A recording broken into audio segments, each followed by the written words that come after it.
एक शंकु की हाइट दिया गया है 24 और आधार का क्षेत्रफल मतलब पाई आर स्क्वायर दिया गया है 154, मतलब आर जो आ जाएगा वो 7 आएगा। तो वक्र पृष्ठीय क्षेत्रफल तो सी एस ए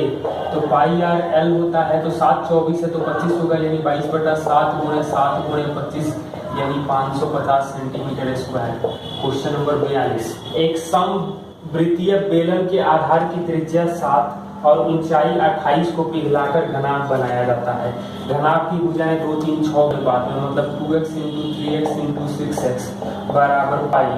7 का स्क्वायर इंटू ऊंचाई 8। तो घनाभ का कुल पृष्ठीय क्षेत्रफल पूछ रहा है, मतलब ये आ जाएगा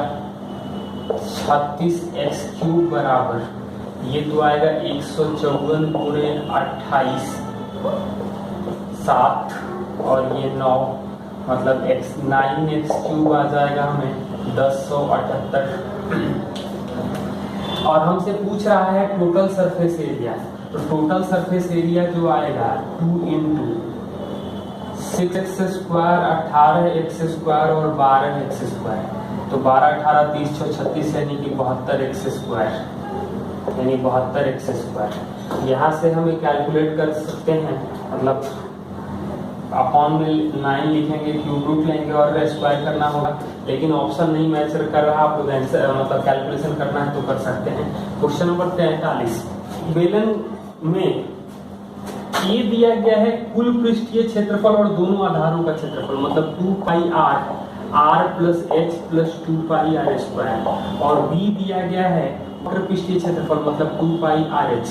तो इनका जो अनुपात है वो 3:2 अनुपात में है और आयतन दिया गया है 4312, तो दोनों आधारों का क्षेत्रफल का योग क्या होगा,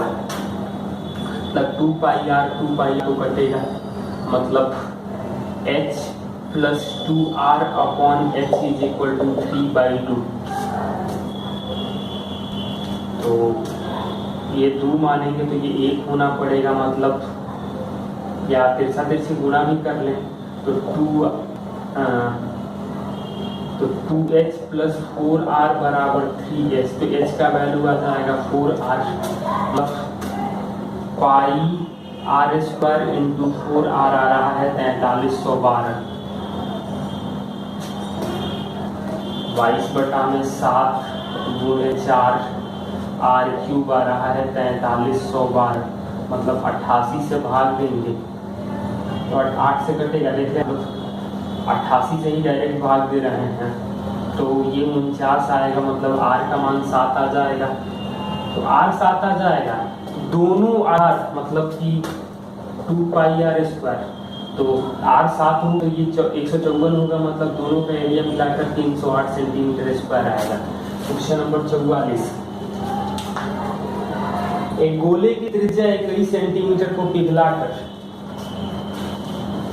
एक घन बनाया जाता है जिसमें 20% भाग नष्ट हो गया। घन को अर्धगोला बनाया जाता है, फिर 20% नष्ट हो गया। अर्धगोला को फिर 2 गोला बनाया जाता है, इसमें भी 2, तो फाइनली बीच में कुछ भी बनाया जाए मतलब 20% नष्ट हो रहा है, मतलब गोला को 20% नष्ट 20% नष्ट और फिर 20% नष्ट हो रहा है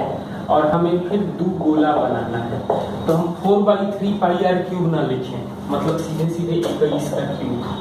0.8, मतलब 20% लॉस होने का मतलब 0.8 और 0.8, ये आ जाएगा हमें 2r³। तो r³ जो मिलेगा वो 21, मतलब r का वैल्यू मिलेगा 21 गुणे 0.8/√2 आ जाएगा, ये हमारा आंसर हो जाएगा, मतलब 16.8 या 84/5 √2 आ जाएगा छोटे गोले की त्रिज्या। क्वेश्चन नंबर 45, एक अर्धगोले की त्रिज्या 14 है, इसे पिघलाकर बेलन बनाया जाता है, तो CSA और TSA का रेशियो 2:3 है, तो 2 पाई RH और 2 पाई R प्लस H आ रहा है 2/3, तो 2 पाई R तो कटेगा, मतलब 3H बराबर 2R प्लस 2H, मतलब H जो आएगा वो 2R आ जाएगा। ये दिया गया अर्धगोले को मतलब 2/3 पाई 14 का क्यूब पाई r स्क्वायर इंटू 2r, तो 2 से 2 कट जाएगा, पाई से पाई कटेगा मतलब r क्यूब आ जाएगा 14 क्यूब बटा 3, मतलब r का मान आएगा 14 cube root of 3। Question number 46 है 8, 10, 12 सेंटीमीटर घन को 2 सेंटीमीटर भुजा वाले घन छोटे घन में काटा जाता है तो कुल पृष्ठीय क्षेत्रफल में वृद्धि। तो 8, 10 और 12 है, ये घनाभ है, इसको छोटे घन में काटेंगे 2 वाला मतलब 2 सेंटीमीटर भुजा का, तो ये तो कटेगा मतलब 120 घन बनेगा। तो पहले टोटल सरफेस एरिया क्या था, तो 2 गुणे 96 प्लस 80 प्लस 120 मतलब 296, मतलब 2 गुणे 296। अभी हमें जरूरत है 120, 6 इंटू 2 का स्क्वायर। अब हम रेशियो भी यदि कर लें तो 2 से तो 1 2 कटेगा, 4 से भाग देंगे तो 30 और 4 से भाग देंगे 74, 2 से भाग देंगे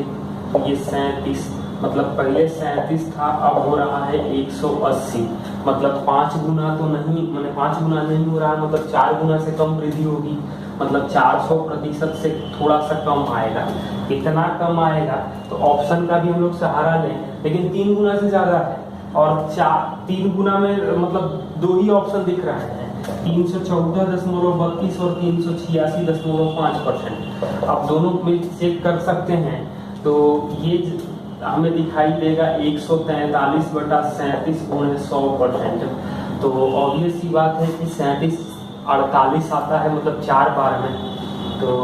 4 माइनस 5 बटा में 37 गुणे 100%। तो 500 में 37 से भाग देंगे तो 14 के आसपास में आएगा, 13 के आसपास में आएगा, वही दिखाई दे रहा है, मतलब ये आंसर हो जाएगा।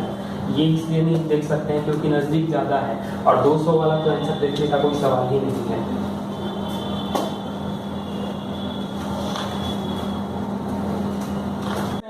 दिया गया है 12 सेंटीमीटर भुजा वाले एक वर्ग को आधार मानकर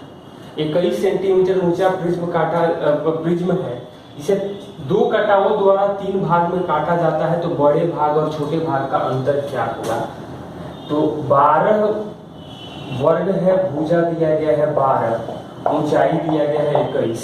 पिरामिड बनाना है तो मतलब वर्ग है, पिरामिड बनाएंगे तो यहाँ बीच से कहीं तो हाइट है, तो इसको 3 कटानों द्वारा, तो हम लोग इसको शंकु की तरह ट्रीट करेंगे, तो याद होगा कि ये 3 कटानों द्वारा मतलब 3 बराबर ऊंचाई, ये हाइट 1 होगा, ये हाइट 2 होगा, ये 3 होगा, तो वॉल्यूम का रेशियो आएगा 1, 8, 27, मतलब ये 1 होगा, ये 7 होगा और ये आ जाएगा 19। ये हम लोग पीछे कई सवालों में देखे हैं, पिरामिड में भी अप्लाई होता है, शंकु में भी अप्लाई होता है, यानी कि हमें बड़े भाग और छोटे भाग का अंतर पूछ रहा है, मतलब 18 के लिए। तो टोटल वॉल्यूम जो होगा वो है 1/3 बेस, मतलब 12 का स्क्वायर इंटू 21, तो ये मिलेगा हमें 7, मतलब 144 गुणे 7, 27 के लिए। हमसे पूछा क्या जा रहा है तो वो 18 के लिए। 3 के लिए हमें मिलेगा 9 से भाग देंगे तो 112, मतलब 16, तो 6 से गुणा करेंगे यानी कि 672, और किसी ऑप्शन में 672 नहीं दिया गया है, तो इस तरह से हम लोग नहीं लिख सकते हैं आंसर। यानी टोटल वॉल्यूम 27 के लिए दिया गया है, पूरा वॉल्यूम निकाल ले रहे हैं, और 3 के लिए निकाल के फिर 18 निकालें क्योंकि बड़े और छोटे का अंतर पूछा है।